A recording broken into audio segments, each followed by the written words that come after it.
y vamos a hablarlo aquí en Betel Radio. Y el tema de hoy, don Francisco, buenas tardes, será medidas de prevención de abuso sexual infantil. Don Francisco, buenas tardes. Buenas tardes, Fanny, un gusto volver a acompañarte y aunque el tema, claro, de hoy día es muy delicado pero muy vigente, ¿no? Está en la conversación de todos y se origina por casos de violación y asesinato, ¿no? De una niña. Y lamentablemente este caso se ha repetido ya y nos ha hecho recordar varios otros casos, ¿no? Que es un asunto recurrente sobre el cual tenemos que adoptar, tenemos que hacer algo. Y bueno, comenzaremos por conversar siquiera del tema. Claro que sí, don Francisco, y el tema que ha trastocado durante todos estos días es sobre el caso de esta niña, ¿no? De 11 años, Jimenita. Lamentablemente una familia destrozada, con un dolor que nunca de verdad va a poder quitar del corazón, podríamos decir. Hoy nos encontramos con la doctora María Ángela Guamán, abogada también, quien nos va a comentar, nos va a ayudar a este tema, porque pese a este caso que ha sucedido sobre esta niña y muchos casos más todavía que muchas veces ni siquiera sabemos porque no han sido ni denunciados, y la doctora nos va a poder ayudar con ese tema de los policías en la comisaría, porque no hay un tema de poder recibir estas denuncias e inmediatamente, si hay una desaparición de un niño, poder actuar. Doctora, a ver si nos comenta sobre este tema. Buenas tardes, doctora, y bienvenida a Betel Radio. Muchas gracias. Buenas tardes, amigos de Betel, una vez más aquí al servicio de ustedes, al servicio de la sociedad. Realmente muy conmocionada. Conversábamos antes de salir al aire que hace poco nada más estuvimos hablando de la prevención con un tema similar de una menor de edad. Y hoy nos trae una noticia más trágica aún, porque es una menor que ha enlutado todos nuestros corazones y nos ha puesto en alerta roja a todos los padres y madres de familia. ¿Qué es lo que realmente está ocurriendo? ¿Por qué no estamos entrenando a nuestros hijos a cuidarse? ¿O por qué estamos permitiendo que ellos se entrenen en la calle o con el internet o con los amigos? Es un tema de reflexión, es un tema de autocrítica para todos, me incluyo, de que no estamos siendo atentos a estas situaciones. Porque decimos, eso no me va a pasar a mí, eso pasará en sitios alejados, que la gente pobre. No, esto no se trata de cuestiones sociales, como alguien patinó por ahí en decir. No es así. Este es un tema que nos está tocando a todos, porque estas personas perversas, que tienen para la ley un nombre, que se llaman violadores, están en la calle, son depredadores, son personas que están muy, muy mal de el tema, ya no sé qué decir, si de su corazón o de la cabeza, porque la insanía con la que están actuando y están saliendo a atacar y a matar a sus víctimas es totalmente aberrante, deplorable. Doctor, hay una ley, la ley Brunito, una herramienta para agilizar la búsqueda de menores desaparecidos, y justamente la representante de la Juntilla de Niñez y Adolescencia, Matilde Coveña, señaló que la Policía Nacional del Perú carece de sensibilidad en los niños que necesitan protección, porque no hay una acción inmediata. Quizás se pudo evitar estos casos, y vamos a tocar un poco más el caso de Jimenita, de esta niña, de este abusador sexual. Tuvo antecedentes, pero aún así estaba en libertad. Si hubiera estado en la cárcel, si hubiese tomado las medidas de acción inmediatas, quizás este hombre nunca hubiera dañado a esta niña. Así es. Esta ley es la 29685, la ley Brunito. Y lo que esta ley abarca es en el tema de la actuación efectivamente de la policía. La policía es el primer referente que tenemos los ciudadanos de a pie para pedir auxilio y para saber de que realmente ese auxilio va a ser inmediatamente atendido, ¿no? En logística y sobre todo en calidad y calidez de atención. Porque si uno está lejos de casa y me ocurre una desgracia en un distrito donde no conozco a nadie, pues tengo que ir a la policía. Y sé que la policía me va a atender y me va a ayudar, me va a auxiliar y me va a dar las herramientas para que yo pueda hacer una buena denuncia y esa denuncia tenga una prosperidad en el ámbito fiscal y judicial. Ahora, cuando se denuncian a estos violadores, a estos perversos, realmente la policía tiene que estar hoy en día con esta situación de alerta que tenemos, alerta roja, en la capacidad de identificar a este violador. Mayor razón cuando este violador es trasladado a la comisaría por la víctima y decir, este es el que me ha hecho esto, o señor, sé dónde está mi víctima, inmediatamente atrápenlo, ¿no? Entonces, la policía lo que tiene que hacer es atraparlo. Ahora, ¿hay muchas formas de entrenar? Sí, hay muchas formas de entrenar, pero hoy en día la policía necesita tener un entrenamiento especializado para este caso. Así como alguna vez tuvimos entrenamiento de la policía para el tema de terrorismo, ahora tienen que estar entrenados para el tema de violaciones a menores de edad. ¿Ok? Entonces, ¿cuál es el perfil de un violador? Y esto nos va a servir a todos para poder identificarlo. Este violador tiene una personalidad perversa. Es una persona muy, muy mala, una persona que actúa siempre con maldad, con agresión. No ve las cosas con un tinte rosado o celeste como las personas normales podríamos verlo. Esto lo ve todo en negro y blanco. O es morir o es morir.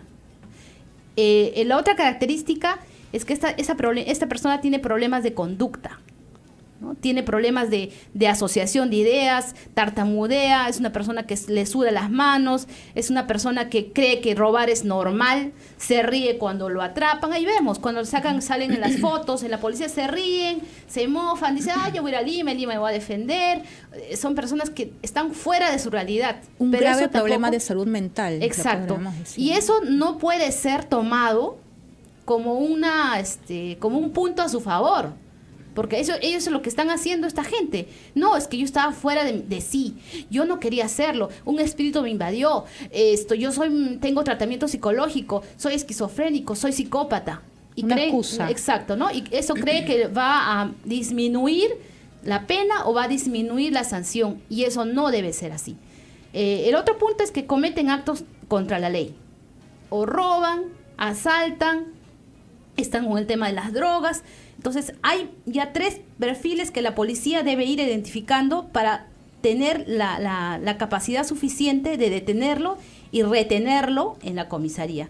Y el último es que siempre pues hacen daño a las personas. Siempre. Empiezan en la casa, golpeando a sus hijas, a sus parejas, a sus padres, tienen peleas siempre con los vecinos, ¿no? En las fiestas que hubiera en el barrio siempre es el que provoca las riñas. Entonces, esta persona está siendo ya identificada por sus actuaciones, por sus conductas. Entonces, la policía hoy en día exigimos que se capacite y recapacite también en su mal proceder de algunos malos efectivos que pues no están actuando con la sensibilidad social, con esa vena social que hablábamos hace poco con don Francisco, que deben tener. Porque el policía no solamente es el arma y es el disparo, también el policía es el tomar en manos a la víctima, darle un abrazo y decir, sí señora, la vamos a proteger, sí niña, te has perdido, te voy a llevar a la comisaría, vamos a identificar a tus padres, te vamos a devolver a tu casa. Sí, te creo niña, de que ese hombre que está en el paradero del Metropolitano te está viendo de otra forma y te está siguiendo, te creo. No poner en tela de juicio lo que la niña dice. No, estás mintiendo, no exageres, dicen. Nadie exagera hasta que realmente te pasa. Y cuando te pasa realmente tú dices, realmente es así, ¿no? La forma como viene uno siendo atacada en las calles, con miradas, con gestos, hace que uno misma se ponga en alerta. Pero somos adultos. ¿Qué pasa con los niños? Que no pueden ni siquiera expresar esos con esta menor, ¿no? Con el temor. Con esta menor que lo que le ocurrió, estaba caminando tranquila a su casa y este perverso fingió un accidente y le contó un cuento y la niña se lo creyó. En su naturaleza, en su inocencia, ella creyó que este hombre iba a reparar un daño que ha sido atropellarla, pero no sabía que la llevaba pues de camino a su desgracia, ¿no? A la muerte. Claro, eso nos lleva a repasar un poco también la necesidad, ¿no?, de adoptar medidas de prevención, ¿no? Porque qué paradoja, ¿no?, que saliendo de una comisaría ocurra una cosa de estas, pero en los colegios existen ya ciertos protocolos para la salida de los niños y las niñas especialmente, ¿no? Entonces, la recomendación que en los colegios dan es que salgan acompañadas siempre, o sea, nunca niñas solas por la calle, ¿no? Y claro, el delincuente, el perverso, como le llama, porque tiene una perversión, ¿no? Se fija de eso, ¿no? En esa vulnerabilidad, en esa debilidad de una niña que camina sola. Y claro, cuando se ha estado conversando, informando sobre esto que ha sucedido con Jimenita, alguien comentó por ahí que había que revisar por los protocolos de entrada y salida de los niños. El padre la acompañó hasta muy cerca de la puerta. Yo creo que el padre debió primero también constatar que entre, ¿no? Es cierto que entró, eso no hay duda, pero mejor hubiera sido acompañarla y cerciorarse, confiársela a alguien, ¿no? Hasta que esta puerta entras y en la puerta de una comisaría siempre hay un policía. Ahora lo otro, yo creo que las comisarías no son el lugar más adecuado para hacer programas de vacaciones útiles, ¿no? Creo que es el lugar menos aconsejable, creo, ¿no? Son varios espacios que ahora tenemos que reforzar, ¿no? El primer espacio es la familia. Invocamos nuevamente desde aquí a nuestros amigos de Betel y a las personas que nos están escuchando y nos están viendo, que volvamos a nuestros roles de papá, de mamá y de hermano mayor, de tía, de tío, de abuelita, de abuelito. Volvamos a involucrarnos con nuestra familia. Volvamos a conversar. Guardemos los celulares, las tablets y todo distractivo tecnológico que impida llegar a nuestra familia, abrazar a nuestros hijos. A veces están en la sala y están conversando. Hijo, te quiero, y se lo dice por WhatsApp, y el hijo recibe el mensaje en la sala o en su dormitorio. Cuando tranquilamente el papá podría dejar el celular, ir al cuarto del hijo y decirle, hijo, te quiero, y darle ese abrazo en lugar de mandarle un emoticón ahí con el abrazo.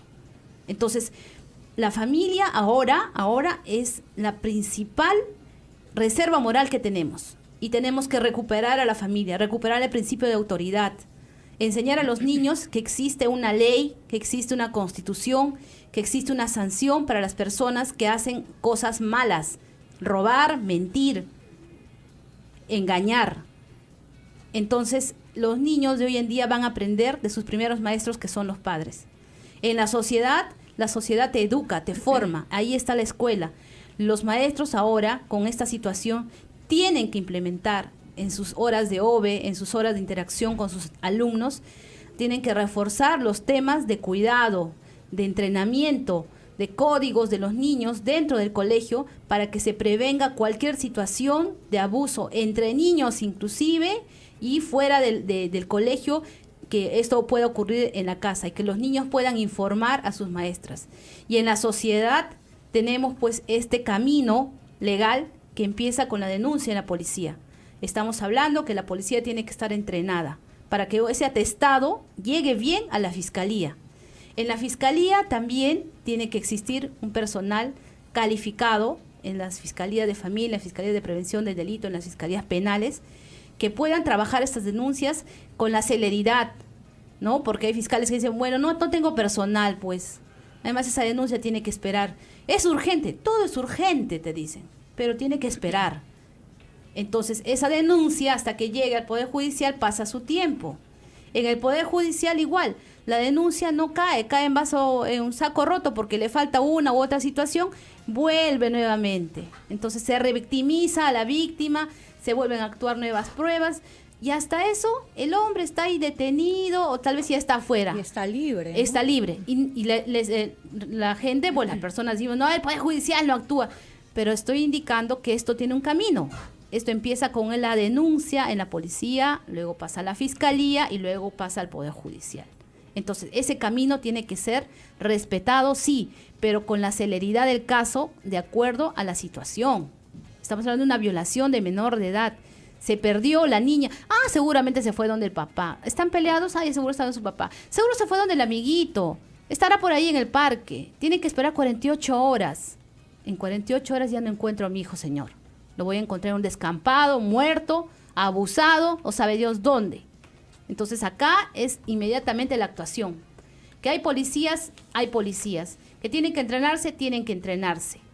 Que tiene que existir especialización ahora para estos nuevos delitos que nos están aquejando, tiene que darse. Las marchas, bien, enhorabuena, pero empecemos a hacer marchas en la casa también, dentro del hogar. Ahí debe ser la primera marcha. ¿Qué estoy haciendo como mamá? ¿Qué estoy haciendo como papá? ¿Estoy cumpliendo con mi rol? ¿Cumplo con la pensión de alimentos? ¿Reconozco a mi hijo? ¿Cumplo mi régimen de visitas? ¿Fastidio a la mamá? ¿La violento? ¿La celo? ¿Abuso de mi hija? ¿Hago tocamientos indebidos con ella? Entonces, antes de empezar a buscar afuera, empecemos a limpiar adentro, la casa. Claro que sí, doctora, 12 del mediodía con 16 minutos oportunos sus comentarios. Vamos a escuchar un audio acerca de esta ley Brunito para que tengan también esta norma que permite salvar a los desaparecidos. Así que vamos a escucharlo. Cuando un niño, adolescente, a la comisaría. persona adulta mayor desaparece, las autoridades deben actuar inmediatamente. Aquí te explicaremos los alcances de la Ley Brunito. La Ley Brunito establece medidas especiales en casos de desaparición de un niño, adolescente, persona adulta mayor o persona con discapacidad mental, física o sensorial. Esta ley está vigente desde el 2011 y establece que la policía tiene la obligación de recibir la denuncia inmediatamente, sin la necesidad de haber transcurrido 24 horas. Una vez recibida la denuncia, la policía debe iniciar inmediatamente las acciones necesarias para la búsqueda y la localización de la persona desaparecida. También debe alertar a la División de Personas Desaparecidas de la DIRINCRI, con la finalidad de anotar el hecho en el Registro Nacional de Información de Personas Desaparecidas. Además, la policía debe remitir los datos de identidad y la fotografía de la persona desaparecida a la Dirección de Defensa Nacional y Control de Fronteras, la Dirección de Protección de Carreteras, la Dirección de Seguridad Aeroportuaria, al Serenazgo Municipal de la localidad donde se produjo la desaparición, a los medios de comunicación y a las empresas privadas que pueden contribuir con la búsqueda. Si la policía se negara a recibir la denuncia o necesitas más información, acude a la Defensoría del Pueblo o llama a la línea gratuita 0800 15 170. Muy bien, 12 del mediodía con 18 minutos. Dimos información acerca de esta ley Brunito, don Francisco, que realmente es una norma para agilizar este tipo de denuncias de un niño, un adolescente, un discapacitado que está desaparecido. Sí, responde el nombre, o sea, le conoce como la ley Brunito, porque Brunito era un niño que desapareció. Autismo, ¿no? Bruno Rodríguez Rojas se llamaba, tenía 11 años. Y su madre puso una denuncia en una comisaría porque el niño sufría de hipersensibilidad auditiva, o sea, le molestaban mucho los ruidos, ¿no? Entonces, él estuvo en la calle, se asustó, se perdió. Lo cierto es que la madre perdió contacto, va a la comisaría, les dice a los policías, pasa esto, pero los policías dicen, no han pasado 24 horas todavía, que es la norma, que el protocolo. Entonces, se aprueba una ley, porque al día siguiente lo encuentran a Brunito muerto, atropellado en la línea del tren, creo. O sea, no salieron a buscarlo, nadie ayudó a esta madre desesperada, que si hubieran encontrado al niño, que seguramente estaba deambulando por ahí, no habría muerto este niño, ¿no? O sea, no se trató acá de un caso de violación, fue simplemente que no hubo quien apoyara a esta señora. Inmediata, entonces, ¿no? por eso es que da una ley especial para que en caso de niños la policía actúe inmediatamente. Y el caso de Jimenita, bueno, es una niña de la misma edad de Brunito, los padres van a hacer la denuncia e igualmente la policía no hace nada. O sea, y gracias, y bueno, no digo gracias, sino ante esta desgracia, ¿no? La madre y voluntarios se aprendieron esta campaña para lograr que en el Congreso se apruebe esta ley, obligando a la policía, viene ese término, ¿no? Obligando a la policía para que atienda inmediatamente las denuncias por la desaparición de niños, adolescentes, y recordar pues que ese proyecto fue presentado por el congresista Luis González Posada, y justamente esta problemática, y para seguir conversando con el doctor Abel Sagaste, especialista en psiquiatría del Instituto de Salud Mental Honorio Delgado Hideyo Noguchi. Y doctor, buenas tardes, nos acompaña también la doctora María en este tema legal que es tan importante, doctora, también saberlo, pero doctor, ¿qué pasa con la sociedad? Este tema de salud mental, de este tipo de abusadores sexuales de niños, indefensos, niños que muchas veces están jugando inocentemente, pero ya ven con otras miradas a esos niños para actuar de una manera que no tiene nombre, ¿no? Abusando sexualmente de ellos. Buenas tardes. Buenas tardes. El problema es que lamentablemente estos abusadores no tienen conductas a veces que los hagan identificar previamente, ¿no? Aunque en este caso hay una historia diferente, parece. Sin embargo, no siempre es así, o sea, más bien no suelen tener conductas que nos indiquen que han estado haciendo algo mal, y eso dificulta entonces el poder identificarlos necesariamente, pero las medidas preventivas y la educación puede ayudar, ¿no? En cuanto de enseñarle a nuestros hijos a no acercarse a los extraños, ¿no? Y que sea algo así bastante repetitivo, esta indicación, y probablemente pues las campañas públicas podrían ayudar también, ¿no? Porque si queremos cambiar conductas es muy importante que haya campañas públicas, ¿no? Si no, difícilmente cambiamos nuestras costumbres. Y doctor, como usted mencionaba, ¿cómo se detecta el abuso infantil? ¿Cómo podemos percibir a través de las conversaciones quizás con los niños, ver que ellos están sufriendo estos casos? Porque muchas veces ellos guardan silencio, ¿no? Y el temor es decirle al papá, a la mamá, por también, como decía la doctora, por la falta de confianza que muchas veces no hay dentro del hogar con los padres. Claro, a veces es por la falta de confianza, también a veces están amenazados por los maltratadores. Incluso a veces los amenazan con que van a dañar a los papás, entonces los atemorizan. Pero generalmente lo que ocurre con los niños es que van cambiando sus conductas. Y, por ejemplo, si están estudiando y son alumnos regulares o buenos alumnos, su rendimiento va cayendo, ¿no? A veces se suelen tornar un poco más irritables, pueden tener alteraciones en el sueño, en su estado de ánimo, se pueden tornar un poco más aislados también, alteraciones en el apetito. Y las personas más chicas a veces también habilidades que ya habían ganado, por ejemplo, como el control de esfínteres, también se pueden ir perdiendo, ¿no?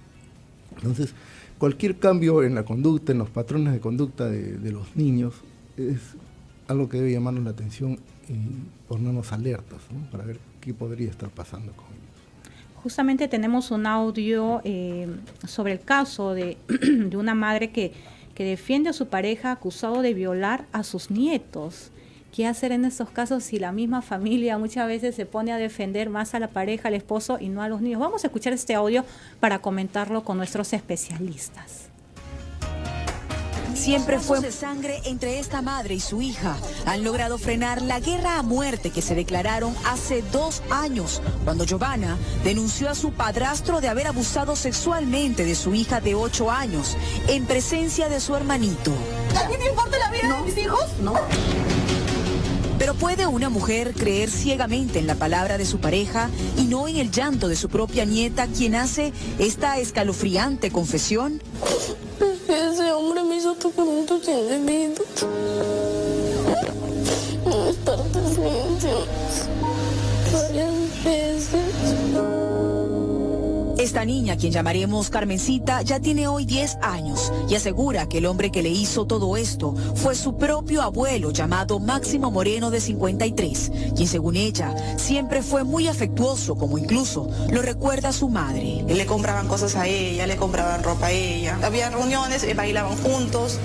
¿Y a ti no te pareció extraño que él tuviera un trato especial con tu hija, a diferencia del resto de sus nietos? No, porque como los otros nietos que él tiene no viven junto con ella, yo era la que siempre estaba ahí. Así, Giovanna admite haber tenido la confianza de dejar que el abuelo Máximo se llevara de paseo en numerosas oportunidades a su hija Carmencita y a su hijo Luis, quien tiene actualmente 13, hasta que un 25 de diciembre del año pasado, según la denuncia, el abuelo Máximo desapareció con su nieta cuando regresaban de comprar cohetes. Yo le dije, quiero esos juguetecillos, cómprame. Yo le dije, y él me dijo, pero primero dame un beso. Yo le digo, no, y yo le quise hacer así para apartarme de él. Yo me preguntaba por qué mi hermana se moraba mucho con ese hombre, y cuando retrocedí se estaban besando. ¿En la mejilla? No. ¿Dónde? En la boca. Máximo la tenía presionada fuerte a mi hija y la estaba besando en la boca y agarrando su trasero. Tras presenciar esta escena, Giovanna relata que su hijo regresó a la casa donde todos pasaban Navidades, acusando a su abuelo Máximo de haber besado y tocado indebidamente a su hermana Carmencita, afirmación que su abuelo desmintió, mientras que la niña no pronunciaba palabra alguna, por lo que nadie creyó en esta aberración. Sin embargo, esto alarmó tanto a la madre de los niños, que recuerda haberse ido del lugar para conversar con ellos. Y así les revelaron detalles de un infierno vivido desde hace 4 años. Yo la llevé a la casa de mi mamá. Jamás pensé que esos hechos iban a pasar en la casa de mi mamá. Extrañamente, pese a los testimonios de estos niños que aún se muestran afectados y aunque las pericias determinaron abusos previos, Giovanna dice que su madre hasta el día de hoy no le cree, pero asegura que lo que más le indigna es ver en libertad a Máximo Moreno, para quien el fiscal Marco Baltuano pidió comparecencia al ver que no existía riesgo de que escapara, desatando así un temor constante en la pequeña Carmen. Cada día donde yo duermo, ya parece que en ese momento yo sueño, yo le cuento a mi mamá lo sucedido. Y el otro día yo siento que aparece ese hombre con una pistola y lo mata a mi hermano. Bien, 12 del mediodía con 27 minutos justamente, don Francisco. Es lamentable escuchar ese tipo de casos y después de estos tocamientos que esta niña recibe, cómo la familia afecta y después, doctor, cómo poder ayudarlos, ¿no? Quizás ellos no han sido, pues, gracias a Dios, violentados con la muerte, pero siguen una vida en la adolescencia, en la juventud. ¿Cómo esto afecta después a ellos? ¿Cómo ayudarlos? A ellos y a los padres, ¿no? Se ha visto en general que estos eventos indudablemente son sumamente traumáticos para los niños, ¿no? Si también lo es para los adultos, pero mucho más para los niños. Se ha relacionado este tipo de maltratos con mayor riesgo de enfermedades mentales también en la etapa adulta. Hay, por ejemplo, mayor depresión, la posibilidad de tener mayor depresión cuando hay estos eventos. Lo importante es, una vez que suceda esto, primero los padres, que son el soporte, tienen que creerle a los hijos, ¿no? La confianza mínima, ¿no? Si el padre, el niño confía en uno para decirle estas cosas, inmediatamente uno tiene que darles protección y darles la razón. Indudablemente investigar, y estos chicos tienen que ser evaluados necesariamente por profesionales de la salud mental para ver las consecuencias que está teniendo y tratar de que el daño sea mínimo. Con una evaluación y un seguimiento de estos muchachos, atenuar las consecuencias que pueda ocasionarse, y igualmente con la familia. Ahora, para lo otro también es importante que se trabaje en la sociedad, ¿no? Que las mujeres pues ya no pueden estar a veces en este patrón a veces de sumisión, ¿no? Que tienen algunas personas, aceptando todo lo que pueda decir su pareja, ¿no? Creo que eso ha pasado hace mucho tiempo. Lamentablemente todavía hay algunos aspectos culturales en nuestra sociedad que así lo permiten, ¿no? Entonces, un poco esto tiene que ir cambiando, y depende mucho de la educación que le demos a nuestros hijos también. Sí, yo quería aprovechar la presencia del doctor Sagástegui para tratar de entender dos palabras que las hemos mencionado. Una la mencionó la doctora María Ángela Guamán, que nos acompaña, cuando nos referíamos al caso de Jimenita y el violador, este perverso, ¿no? lo dijo. Perverso, supongo es porque parece una perversión, ¿no? Y otra palabra que la pronunció usted creo que fue la aberración, ¿no? O sea, ¿qué tan son enfermedades mentales la perversión, la aberración? ¿Qué cosas son? Bueno, sí se habla de perversiones sexuales en el sentido de que serían trastornos mentales, ¿no? Cuando el objeto del deseo es distinto a lo frecuente, digamos, a la relación, ya relaciones consentidas con personas adultas, ¿no? que son responsables y aceptan el vínculo, o cuando se tiene el deseo sexual hacia objetos también, o hacia otras, o animales, ¿no? Todo eso son perversiones. Indudablemente la paidofilia es también una perversión, ¿no? Que es el querer tener relaciones con niños. Es una perversión porque la otra persona, el niño no está en capacidad pues de aceptar estas. Lo pedófilo le llamamos. Claro, pedófilo, ¿no? pedofílico, sí. Pedófilo. El niño es abusado acá, no se aprovechan de un niño que no está en capacidad ni de defenderse siquiera. Entonces, estas son perversiones, pero el que sea un trastorno mental no quita la responsabilidad de la persona. Estas personas saben lo que hacen, ¿no? O sea, saben exactamente lo que hacen, y entonces eso no hace que no asuman responsabilidades y que no puedan ser condenados, ¿no? No son inimputables. Eso es lo que tiene que tener bien claro. Quisiera solamente añadir que el Ministerio de la Mujer el año pasado, para el 2017, ha arrojado la información de que tenemos 2.341 denuncias por violación sexual a menores de edad. Entonces, yo me atrevería a decir que hay más denuncias, pero están en silencio, están con el temor de salir a la luz, porque existe esta situación que acabamos de escuchar, que hay mamás, hay abuelas, hay tías, hay hermanas que prefieren que esto quede ahí, en casa. Por la vergüenza. Como un incidente que va a pasar. Sí, pues, pasará, tal vez. Claro. Pero la afectación, ¿no? La niña crece crece lastimada, y el doctor me comprenderá mejor, crece lastimada, porque ya alguien invadió su privacidad, alguien se atrevió a tocar su cuerpo sin que ella haya siquiera accedido a un sí, haya permitido, ella haya querido, porque la cuestión de las relaciones entre personas es cuestión de querer, no es cuestión de imponer. Si yo quiero, tengo mi pareja, tengo mi familia, pero no es justo que venga alguien y abusando de su edad, de su fuerza, de del grado de parentesco que pueda tener conmigo, sea padre, padrastro, hermano, tío, me abuse, me lastime. Y lo peor, que las mamás o abuelas o tías, sabiendo esto, callen y amenacen a la menor violentada en decirle: te callas, no digas, no cuentes a nadie, esto va a pasar, te voy a comprar esto, nos vamos a ir de viaje y va a pasar. Estas cifras van a seguir aumentando si es que no hacemos algo ahora. Salir y empezar a difundir esto.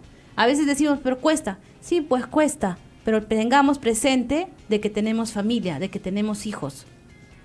Entonces no esperemos que salga un presupuesto, que nos caiga el dinero del cielo. Los profesionales de la salud, los profesionales de la ley, tenemos que hacer un bien social. Tenemos que hacer proyección de lo que hemos aprendido y de lo que sabemos para prevenir este tipo de hechos y que no vuelvan a ocurrir, al menos en esta magnitud tan malvada que ha ocurrido ahora último con esta menor. Si podría, solamente quería decir que es muy frecuente que el maltratador, el violador, sea una persona cercana a la familia o un familiar incluso, ¿no? Entonces eso es lo más lamentable, ¿no? Eso es lo lamentable, y entonces hay que tener mucho cuidado con los niños, ¿no? Con quienes están, con quienes se quedan, porque eso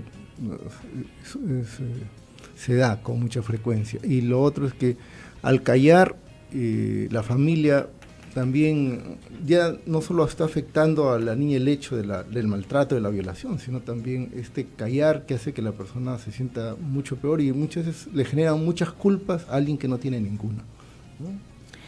Actualmente, doctor, dicen que el 1% de la población tiene un diagnóstico de psicopatía y que estas personas son las que cometen crímenes como violación y asesinato debido a que no sienten empatía. Estas estadísticas las tenemos también. Vamos a escuchar el siguiente audio para tener un poco más de referencia sobre estos casos de violación a menores de edad.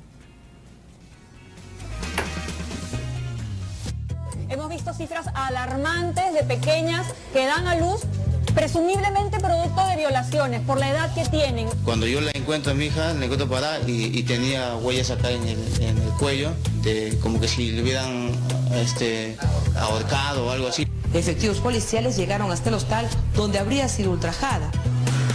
Casos como estos demuestran cifras del Ministerio Público que revelan que el 40% de los agresores eran tíos, padres, padrastros, abuelos u otros familiares cercanos a las víctimas. En el Perú, el 76% de víctimas de violación sexual está conformado por menores de edad, según un estudio realizado por el Programa de Investigaciones Criminológicas y Análisis Prospectivo del Ministerio Público, que abarca del periodo 2013 al 2017. El preocupante diagnóstico, además de demostrar la poca protección a los niños y adolescentes de nuestro país, refleja que este excretable delito tiene como 100% de imputados a un hombre. Según la citada investigación de la Fiscalía de la Nación, el momento del día para perpetrar el abuso sexual se produce mayormente entre la tarde y la noche, ya sea en la casa del victimario, en el de la víctima o en ambas locaciones. Además, con referencia a la cercanía, la estadística indica que el 78% de las víctimas conocía a su victimario, quien entre otros medios para violar sexualmente a un menor usa la violencia física o verbal. El resultado de esta investigación pone sobre la mesa una problemática con indicadores sensibles, dentro de un actual contexto donde se vienen presentando muchos casos crudos, como el de la niña violada y asesinada en San Juan del Lurigancho. Ya he visto mi pequeña, que se comunique. Yo soy una madre. Sobre violación y crímenes a menores de edad en el Perú. 12 del mediodía con 38 minutos. Seguimos tocando este tema, medidas de prevención de abuso sexual infantil, y la gran problemática, doctor, es la salud mental, ¿no? Uno de los problemas es que se trabaja pero no hay continuidad y llegan muchas veces autoridades y borrón mi cuenta nueva, y este tipo de casos no se siguen tratando y hoy en día muchos están en libertad. Pasa un caso como el de Jimenita y ven el historial de estos abusadores y han tenido 3, 4 casos anteriores y la policía, doctora, las autoridades no hacen nada, ¿no? Sí, lo que conversamos, realmente la población hoy en día está muy afectada, ya es hora de actuar. Hablaba de que los colegios profesionales tenemos que hacer algo, tenemos que justificar nuestra existencia social, por así decirlo, y como profesionales independientes también, porque no se trata de recibir, también hay que dar. Nuestra sociedad nos está llamando. Creo que las fuerzas y las manos del Estado no están llegando, no hay fuerza. No creo que no haya voluntad, pero lo que falta es logística, falta capacitación, porque son nuevos hechos, son nuevos escenarios. Como decía hace poco, el terrorismo fue nuestro escenario hace 15, 20 años atrás, pero ahora nuestro nuevo escenario es este terrorismo social que estamos viviendo en las calles, en nuestros propios hogares. Entonces es necesario que el tema de difusión, el tema de prevención en nuestros niños, insisto, porque son la esponjita, son nuestra reserva, son la esperanza de nosotros, los adultos, es que se empiece a tocar estos temas con ellos. Ahora, el tema de las denuncias es importante que se identifique lo que el doctor mencionaba, que los primeros signos de alarma que la niña, el niño, el adolescente, el adulto pueda dar, tiene que ser atendido inmediatamente. No puede caer en saco roto, ni tampoco puede ponerse en tela de juicio o en duda. Y si es que así fuese, si es que hubiese duda, para eso está la investigación. Pero no podemos dejar de atender a las personas, ¿no? El tema de esa comisaría no se soluciona votando a los policías, ni cambiando ni rotando, ¿no? Así destruyan y vuelvan a construir no, el tema está en la capacitación, que los policías de ahora tienen que estar capacitados en estos nuevos delitos, en estos nuevos hechos, y que los maestros, el ministro de Educación tiene que implementar en la currícula ya de emergencia, porque estamos en un estado de emergencia social, el tema de la educación sexual, la educación familiar, la educación cívica. Yo he crecido con esos cursos y a mí me han servido. Yo no sé por qué no están acá. No están, ¿no? El amor a la patria, el respeto al adulto, no, eso ya no está en los cursos. Ahora priorizamos las ciencias, las artes, y está bien, eso está bien, pero creo que un poquito de mayor atención debemos darle a esos cursos que realmente en su momento nos han servido para poder saber realmente a qué nos atenemos cuando salimos del colegio y qué nos esperen afuera.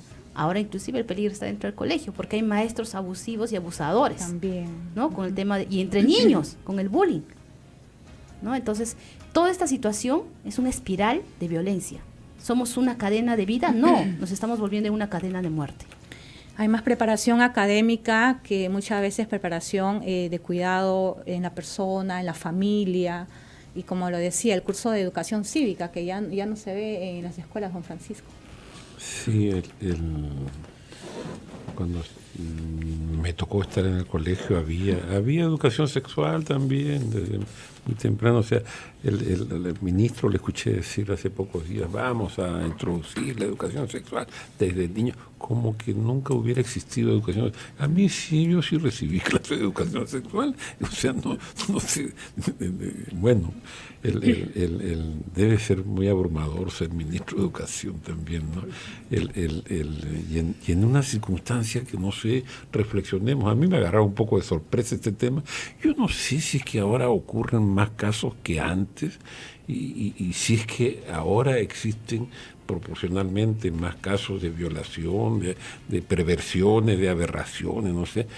Entonces no estamos avanzando, estamos retrocediendo. Se supone que la sociedad cada vez crece, ¿no? en su conocimiento, en su cultura. No sé, doctor, ¿usted qué opina de esto? En estos aspectos las proporciones probablemente son más o menos las mismas, ¿no? En general, en cuanto hay dos aspectos que contribuyen. Una es que cada vez se van denunciando más casos, aunque yo creo que todavía seguimos teniendo sus registros, porque como hemos visto hay gente que no lo hace, entonces eso hace que se puedan ver los hechos, ¿no? Y segundo es que como somos más población, indudablemente también hay más casos. Hay más casos, ¿no? Y las comunicaciones ahora son más. inmediatas. Entonces, claro, proporcionalmente, digamos, mantenemos más o menos lo mismo, pero si Lima era una ciudad, por decir, de 10 millones, ahora somos 30. Entonces la cantidad es 3 veces más, ¿no? Vamos a verla más, y estamos en el mismo lugar, pero la proporción probablemente es más o menos la misma, no ha cambiado mucho. Eso en cuanto, porque la prevalencia más o menos de personalidades, de trastorno de personalidad también es más o menos la misma, no ha tenido tanta variación a lo largo del tiempo, pero sí da la impresión de que las cosas se van haciendo, digamos que los actos estos delincuenciales cada vez se van haciendo más violentos, ¿no? Se cometen de una forma más violenta probablemente que antes. Y esto quería mencionar algo de la personalidad, que hablaba de las personalidades antisociales o psicopáticas, ¿no? Sí, es verdad, estas personas no tienen culpa. No tienen empatía, no tienen culpa, claro. Entonces en aras de satisfacer sus necesidades personales hacen cualquier cosa y dañan a otros, ¿no? No les importa lo que pueda pasar porque no se sienten mal por hacerlo, ¿no? Ese es un peligro. Quería consultar, lo habíamos estado conversando con la doctora también y me decía que ella recordaba mucho una campaña que hubo en algún momento que decía yo sé cuidar mi cuerpo, ¿no? Claro. Yo sé cuidar. ¿Favorecen, son útiles estas campañas? Claro, cuando las campañas son masivas y constantes son útiles porque ayudan a cambios en los patrones de conducta, ¿no? Probablemente sería adecuado seguir con este tipo de campañas a lo largo del tiempo, en que todos los medios apoyen masivamente esto, ¿no? Porque la educación en casa es uno de los factores, la educación en el colegio, pero también la educación masiva favorece el cambio de conductas y de alertas, ¿no? Otra cosa que ayuda es también que los castigos sean pues dados, ¿no? O sea, que uno vea que realmente si uno comete un delito es castigado debidamente, ¿no? No puede ser que las cosas, ¿no? Si hace una denuncia, la persona después la vemos caminando en la calle nuevamente, ¿no? Y puede volver a cometer otro delito otra vez. Esas cosas también tienen que ayudar a que la sociedad se dé cuenta que si algo hace mal, va a recibir un castigo proporcional indudablemente a lo que hace, pero en forma rápida y va a ser pues algo que realmente va a cumplirse, ¿no? Eso ayuda. Bien, doctor, 12 del mediodía con 46 minutos. Agradecemos a todos los amigos que están enlazados en estos momentos a través de nuestra cuenta en Betel Radio. A Arroyo Erazo también dice, siempre ruego a Dios que cuida a mis hijos, ¿no? Muy importante, también una madre de familia. Escuchando el programa en estos momentos, Ingrid también dice, debería de haber una ley más dura. Ever Elías dice, saludos desde Bambamarca. Jorge Chan, saludos desde Nuevo Horizonte, Sullana, en sintonía este grupo de amigos que están conectados a través de nuestras cuentas en redes sociales, y es tan importante, la ley dura, piden, ¿no? Aparte que ya el violador llega a la cárcel y recibe su pena también, ¿no? La paga pues de todo lo que ha cometido. Quisiera precisar, y porque es el sentimiento popular, ¿quién está ahorita con el ánimo de hacer esta justicia por sus propias manos? Pero eso es volver, eso es retroceder. Nosotros tenemos que avanzar como sociedad, como civilización. El fin de la pena es resocializar, eso dice el derecho penal. Pero ¿podemos resocializar a una persona de esta calaña que tiene estos sentimientos, esta conducta tan perversa, tan maligna? Yo creo que podríamos hacer un corte. Esa es una tarea para los penalistas. No soy penalista, mi ámbito es el derecho de familia. Pero soy una ciudadana de a pie, una madre de familia, que si me preguntara que eso me ocurre a mí, si eso ocurriese en mi hogar, sinceramente, pues yo volvería a mis estados primitivos y diría, no, yo lo mato. Porque es el primer sentimiento que sale. Y nos sale a todos. Pero te frenas y dices, no, yo no me puedo volver una asesina. Lo que decíamos, papá, hay buenos y malos, dicen. ¿Qué hacemos? Los buenos. Los matamos a los malos, dice el papá. Pero con eso, ¿qué estás diciendo a tu hijo? ¿Que tú eres más bueno? No, tú te estás convirtiendo en asesino. Y estás enseñando a tu hijo a ser asesino. Eso tampoco justifica lo que está pasando ahora, ni tampoco justifica a estas personas en su insanía. Pero lo que tenemos que hacer es avanzar como sociedad. Por eso decía, un corte. Los especialistas que vean la pena y cómo el tema de la pena, pero ya se tiene que solucionar para estas personas, porque algo tiene que frenar en su actitud. ¿Ok? Pero las personas que estamos al otro lado, de prevención, de educación, de formación, de asesoría, de consejería, tenemos que hacer un trabajo, pero arduo, preventivo. Pero eso sí, empezando por casa.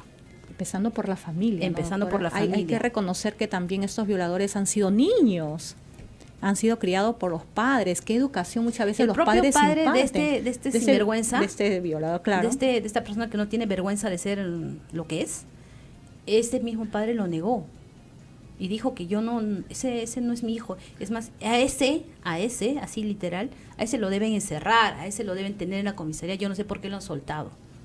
Y se lava las manos como Pilato y dice, ese no es mi sangre. Entonces, este hombre fue niño. Claro, educado por ese padre. Entonces, este hombre ha crecido con mucha falta de afecto. Ha crecido en la calle, se ha dedicado a la drogadicción y en la calle aprendió a sobrevivir y a hacer daño, porque se lo hicieron. Entonces, él ha hecho una réplica, pero ya esta vez salvajemente, ¿no? Y hubo una denuncia. La víctima anterior de 26 años lo denunció y recién hace poco el fiscal está acelerando esa denuncia. ¿Por qué? Este fiscal dijo pues que no tenía personal. Y que son muchas denuncias, ¿no? Sí, ahí creo que cometieron una injusticia con los policías. O sea, los policías sí denunciaron. Fue la fiscalía la que no formalizó, no continuó con es la base del sistema judicial que está fallando. Un poco tarde porque ya lo sancionaron a todos los policías, ¿no? Pero sí, eso es fundamental, ¿no? Que, como decía, que se cumplan los procesos y que se sancione lo más rápido posible a quien comete un delito, pues, ¿no? Eso va a ayudar. La televisión mostraba un caso que hubo, creo, de violación en el Cusco, y ya que ha ocurrido después del caso de Jimenita, y ya el violador ha sido sentenciado a cadena perpetua, y en cambio el de Jimenita todavía parece que va a seguir un largo proceso de investigación, ¿no? O sea, ahí hay un contrasentido terrible, porque le aplicaron algo de fragancia al del Cusco y ya está sentenciado. Y acá el abogado de Jimenita decía, bueno, mira, yo reclamo que se le procese por secuestro, porque secuestro tiene cadena perpetua, violación no. Ahí hay algo que también no camina modificar bien. La ley. No, hasta que se empiece a tipificar el delito, el hecho, pues este hombre va a estar ahí feliz y contento. Obviamente va a recibir su sanción en la cárcel, pero lo que se quiere es que se empiece a ordenar la sociedad a partir de las normas que tenemos. Si no, pues cada uno hace su justicia popular, como en las comunidades, al ladrón que agarran, al ladrón que le caen los 50 latigazos y a ver si aprende, ¿no? Hasta lo matan. Pero no vamos a llegar a esa situación. Como le digo, no podemos volvernos una sociedad de lobos, una sociedad de salvajes. Tenemos que empezar a respetar las normas. Y por eso digo, los niños en casa deben aprender a saber lo que es el premio y el castigo. Ahora nos estamos dedicando a premiar a nuestros hijos, por todo, hasta por cuando se portan mal. Ay, mira, qué gracioso, rompiste el vaso, qué lindo, una foto para el Face, tómate helados. ¿Qué es esto? Estamos empezando a maleducar a nuestros hijos en casa. Si hay que castigarlos, castiguémoslo. Pero no estoy hablando de castigarlo con golpes, con insultos. Estoy hablando con quitarles, ¿no? El juego, acortar las horas de salida, darles sanciones que realmente ellos sepan que esto no lo tengo que hacer porque si no, esto ya no voy a tener. Que sus actos tienen consecuencias. Exacto, ¿no? Que sus actos tienen consecuencias, ¿no? Los papás no estamos premiando y premiando, o si no al otro extremo. Cuando ya perdemos el control, el castigo y viene la violencia. La cachetada, el meterlos a la ducha con agua fría o encerrarlos en un cuarto a oscuras, tampoco es eso. Y más ¿no? golpe, más rebelde. Exacto. Y solo precisar que cuando se establece este sistema de recompensas y castigos, que es lo ideal la crianza de los hijos, estos castigos tienen que ser inmediatos, ¿no? Cuando se hace algo malo, inmediatamente se tiene que dar el castigo. Y son castigos breves usualmente, pero que suelen ser significativos, ¿no? Por ejemplo, si alguien se porta mal y le gusta un programa de televisión, le digo, bueno, hoy día no vas a ver media hora ese programa, ¿no? Y ya está, ¿no? Porque si se vuelve a portar mal, puedo castigarlo nuevamente, ¿no? Quitándole otra media hora de algo más. Pero si lo castigo y le digo, ya no vas a ver televisión una semana, ya hasta se olvida de por qué lo castigaron y con qué lo vuelvo a castigar. Importante también. Los castigos suelen ser breves y significativos e inmediatos. Igualmente las recompensas tienen que ser inmediatas, ¿no? Inmediatas y no solo materiales, ¿no? Los castigos que mucho más efectos surten probablemente son los afectivos, ¿no? Decirle, me siento orgulloso de ti, que bien lo has hecho, te felicito, ¿no? Esos crear ese vínculo familiar de unión, muy poderoso, afectivo. Bien, tenemos ya para terminar este programa, porque de verdad hay mucho por qué hablar, justamente con una encuesta que hicimos a la población acerca de este tema, así que vamos a escuchar su opinión acerca de ese caso de Jimenita y ya en general también sobre su opinión acerca del abuso sexual infantil y cuál es la pena que deberían tener, y esa es la opinión del pueblo. Vamos a escucharlo. ¿Qué opinas sobre el abuso sexual infantil? Yo opino que, que está mal, porque son unas niñas que inocentes, que por un descuido de sus padres que han hecho por confiados, pasó todo esto. Bueno, en estos tiempos, mucho abuso infantil contra los niños, ¿no? Demasiada violación y tanta maldad, ¿no? Bueno, es algo que es condenable, ¿no? Que los niños son seres inocentes. Sobre el abuso infantil, lo que tiene que tener el hombre, o sea, los padres de familia, un poco más de cuidado con los hijos, educar a los hijos, hablar que no anden con extraños, que no conversen con extraños, que no reciban objetos de los extraños, porque realmente los extraños lo que tratan es de seducir a los niños con engaños, y los niños son ingenuos y están propensos a todo ello. No estaría de acuerdo con todo lo que está pasando. Obviamente como madre yo me siento también, ¿no? Bastante preocupada y muy triste porque también hay niños. ¿Y cuál es la pena que deberían recibir los abusadores? Yo imagino que vaya a la cárcel y que la justicia lo juzgue y que tengan más cuidado los padres con sus hijos. Cadena perpetua para estos hombres, mucha maldad hacen a los niños.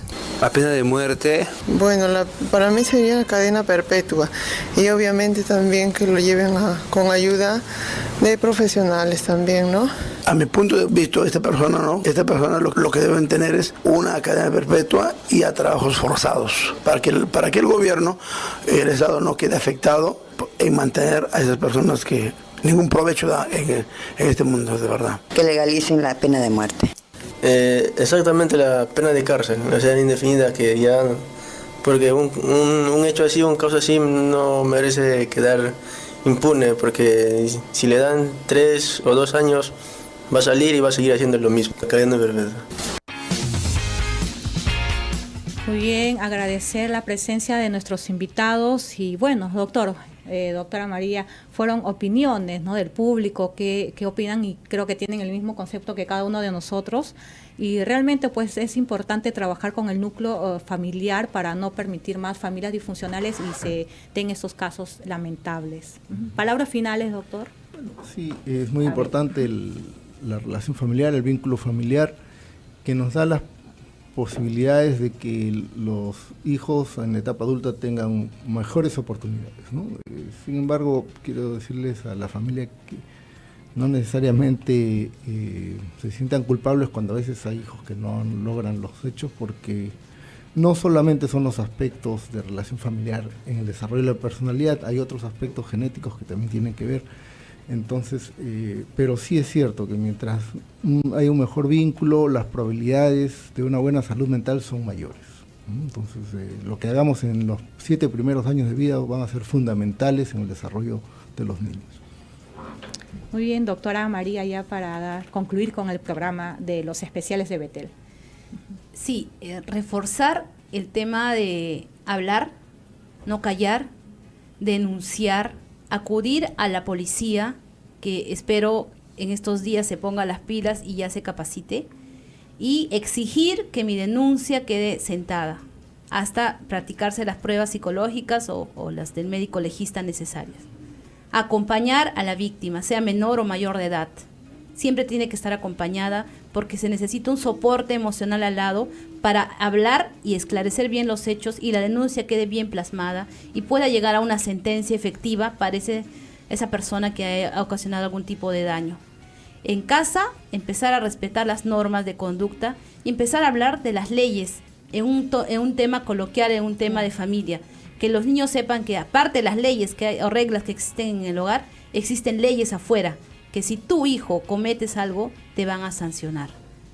Empecemos a hablar con cariño a nuestros hijos y empecemos a participar como sociedad, como lo que acabo de oír, y me parece muy bien que ya la sociedad se esté involucrando, que esto no es un tema solo de abogados o de jueces o del presidente, es un tema de todos. Estamos en alerta roja, tenemos que entender eso, que todos tenemos que ayudar a que esto baje, estos índices altos de violaciones bajen, y si vemos niños en la calle en actitud de pedir ayuda, que muchas veces lo hacen, inmediatamente a un policía señalar, este niño me parece que está solo, me parece que alguien le va a hacer algo, me parece que va a ocurrirle algo, por favor, inmediatamente actúe, señor policía. Porque efectivamente el policía no tiene 6, 7, 8 ojos, pero sí los ciudadanos podemos ser los ojos y las manos de la autoridad. Y por último, ¿qué podemos hacer? Pues lo que podemos hacer es volver a casa y abrazar a nuestros hijos. Y creo que con eso vamos a empezar la tarea de empezar a bajar estos índices de criminalidad. Denunciemos, no callemos y siempre estemos atentos a los signos de alarma que nuestros hijos nos pueden dar. Muchas gracias. Muy bien, don Francisca, llegamos a la parte final. Agradecer a nuestros especialistas, el doctor Abel Sagase, y especialista en psiquiatría del Instituto de Salud Mental Honorio Delgado y Deyo Noguchi.